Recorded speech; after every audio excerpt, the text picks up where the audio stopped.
and welcome back to The Good, the Bad and the Ugly Show.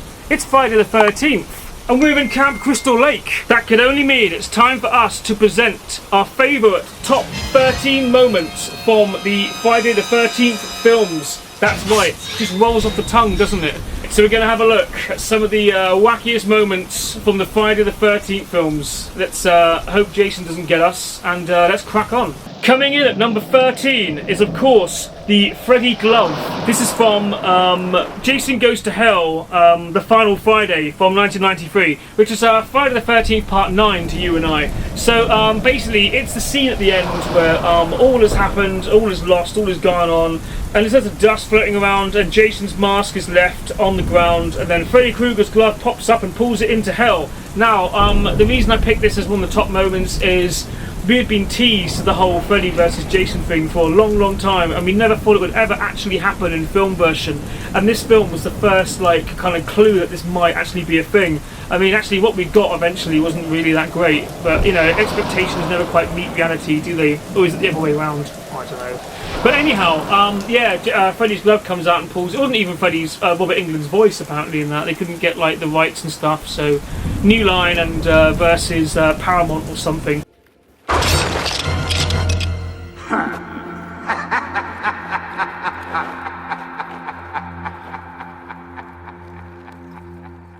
So coming in at number 12 is the head-crushing eyeball popping. So this came from Friday the 13th Part 3 from 1982, or Friday the 13th Part 3D to you and I. So this is an amazing scene. So for 3D films, you get a yo-yo and you do that, and there's a great John Candy spoof for this floating around up there somewhere. But yeah, basically 3D films were kind of predictable because you'd always reach out and touch Faith. There's a great scene where he crushes someone's head and the eyeball pops out into the screen. It's great. It's just so stupid. It looks terrible. It's a mask, obviously, but it's fun. It's a wacky moment from a Friday the 13th film. So there we go. That's number 12. Coming in at number 11 could only be Robot Dance. That's right, the weird looking robot dance a new romantic looking sort of girl does in Part 5 for no real explained reason. So Part 5 is a bit of a weird film anyway, pretty out there. But there's a scene where there's a girl doing some amazing dancing. Have a look.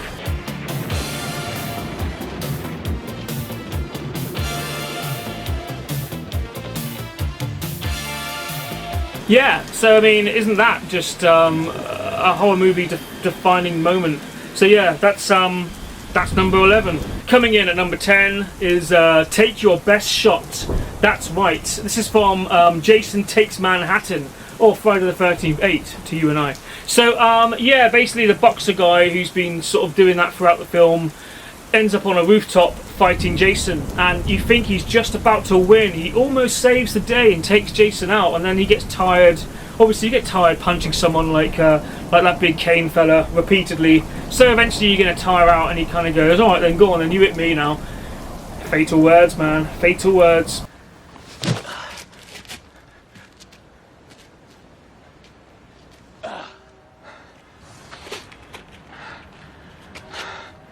Take your best shot. Motherfucker.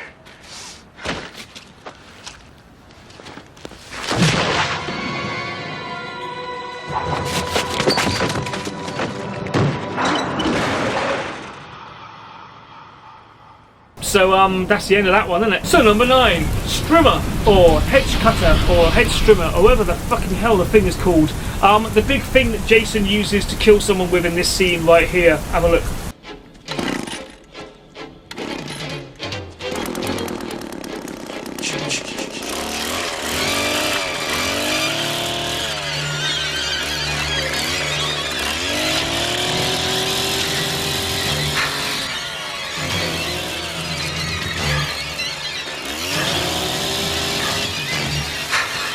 So Jason could have got a job in a garden centre, I guess, or maybe not.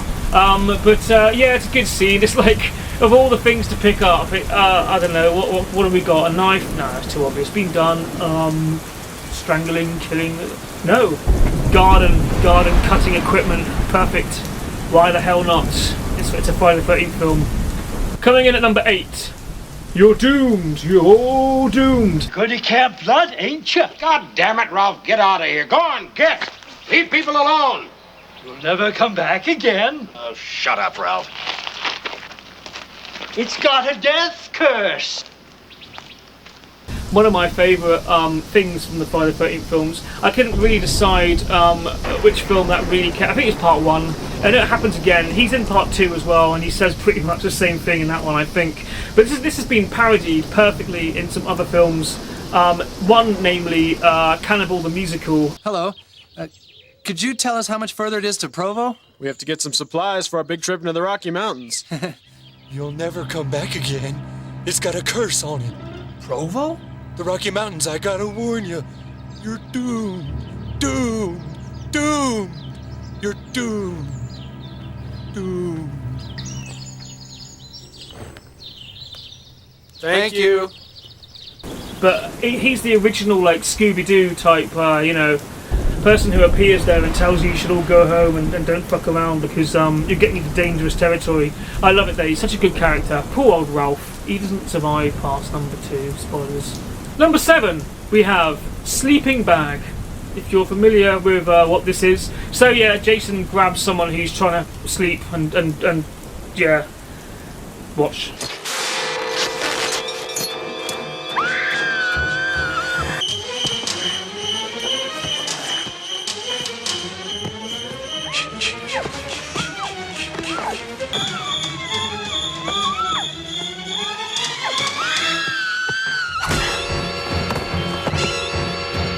Yeah, pretty inventive. The uncut, or the original work print or uncut version has a lot more gore in that bit. But yeah, anyway, yeah, pretty good.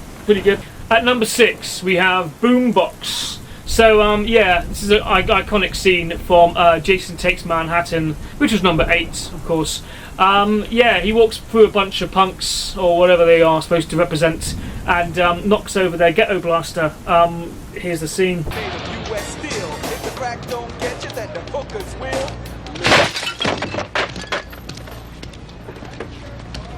You're a dead meat slime bag.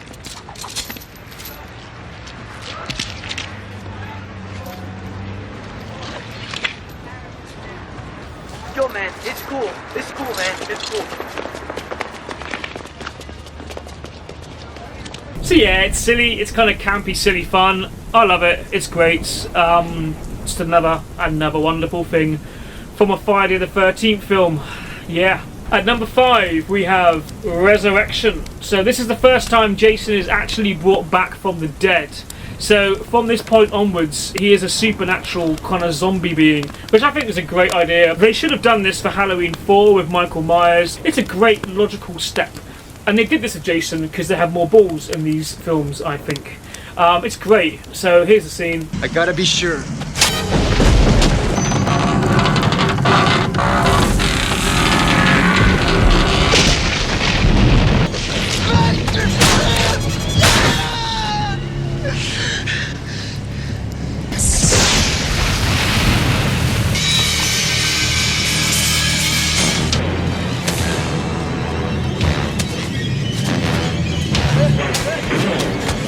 I mean, that's fantastic, right? You want to bring him back, but he's dead. But his corpse is rotting. Well, fuck it, stick a pole in it, lightning, and that, it worked for Frankenstein. Why would it work for Jason? So at number 4, we have, we have Zombie Jason's mum. That's right.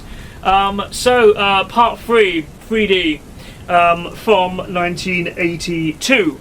The lady who survives the entire film at the end goes onto a boat to try and get away from Jason, who she thinks is still out there. A weird dream sequence takes place. This one, in fact.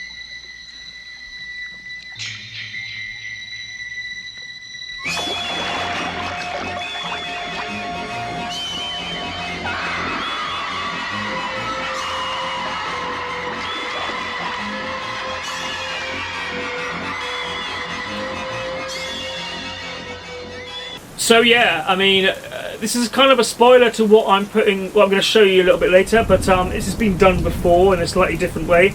But yeah, what a fucking ridiculous ending. I mean, it's a dream ending anyway, but I mean, it's weird and it's really quite out there, and I think I wasn't expecting it, you know. That's the main thing about it, actually. It surprises me the most is the fact that it really was a surprise. I didn't think they were going to do that in this film, but they went out there. So at number 3, the third best clip from a Friday the 13th film. What could it be? Obviously, it's Crispin Glover's dance from part 4, the final chapter. Fucking liars. So yeah, Crispin Glover, amazing dancing taking place here. Let's have a look.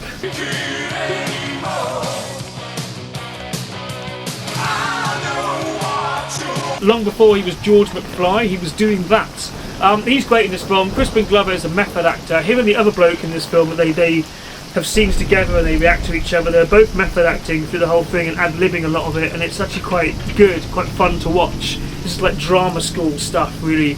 You don't really get much of that in a Friday the 13th film. In fact, I think this is one of the most critically acclaimed films of the entire series, actually, just because of some of the actors who were in it, and the young Corey Feldman who really fucking brings it together as well. Good film. But the Crispin Glover scene. So apparently they were dancing. Originally they were dancing to Back in Black by AC/DC, and then they couldn't get the rights to use it, so they just stuck. They stuck "Love Is a Lie" by Lion over the top of it, and it doesn't work. He just looks like a fucking crazy person. I think right now we should try and put it back, match it up with the AC/DC track to see if it makes more sense.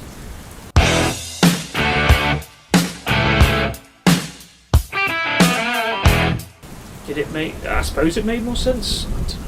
We'll move on. So coming in at number 2, what could possibly be the second greatest scene from a Friday the 13th film ever? Of course, it's Ooh Baby. Yeah, that is. This is my ultimate scene from any film that's ever existed. I think you're going to put cinematic greatness up there. You get a scene from The Godfather, and you've got like Lawrence of Arabia, and you've got these amazing speeches and amazing bits of dialogue. This scene here, that's right at the top of my cinematic list of greatest scenes to ever be in any movie ever. And we're there right now. So what can you say, man? This whole scene is great and beautifully performed by the actors involved. It's them damn enchiladas! Oh!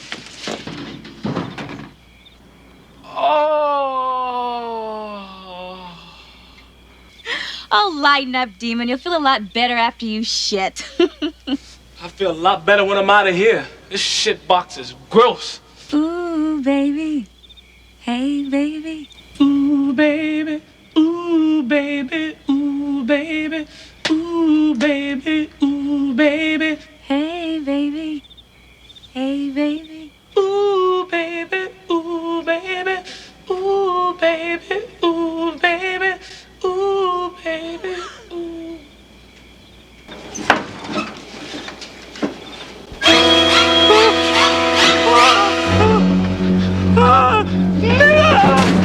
And you know, just thinking about those damn enchiladas just brings a tear to the eye, really. Just superb. In fact, someone even made a nice little remix of it a few years later. I'll see if I can dig that one out of the vault.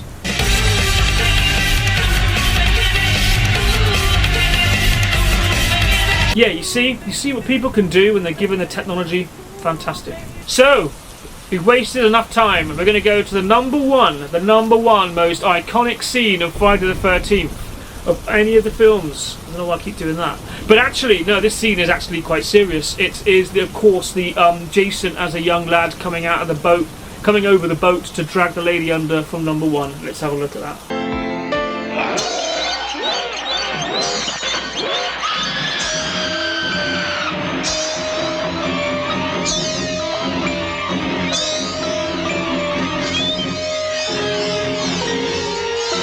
I mean, in all seriousness, obviously makeup effects by Tom Savini. Even though some of this has been quite joking, quite kind of tongue-in-cheek, that really was a superb scene and a great scene from like any film, really. That's my treat to you today, is to actually end on something fairly serious and quite, feasible. So yeah, that is the ultimate Friday the 13th moment, and I really think it is, and it comes from the first one. What does that tell you? Anyway, this video has been brought to you by The Good, The Bad and The Ugly Show. Believe it or not, I do actually love these films. A lot of it does sound like I'm taking the piss, but I do enjoy these films quite a lot. They're very silly though, in places, of course, everyone knows that. Same with the Halloween films and all those other films like that. I mean, the Howling films, there's a sack of fucking crazy bastard boxes of frogs you could ever watch. And some films get even weirder than that. We think the Amityville films, you ever sat down and watched all of those in a row? I mean, fuck. That's interesting enough. Yeah. But yeah, I mean, it's all fun, man. And I thought being Friday the 13th would have to come here to Camp Crystal Lake and do this, because it's important stuff. So yeah, happy Halloween, and we'll see you on the next one. Hopefully there'll be some more coming soon. You never know. The world's a strange place.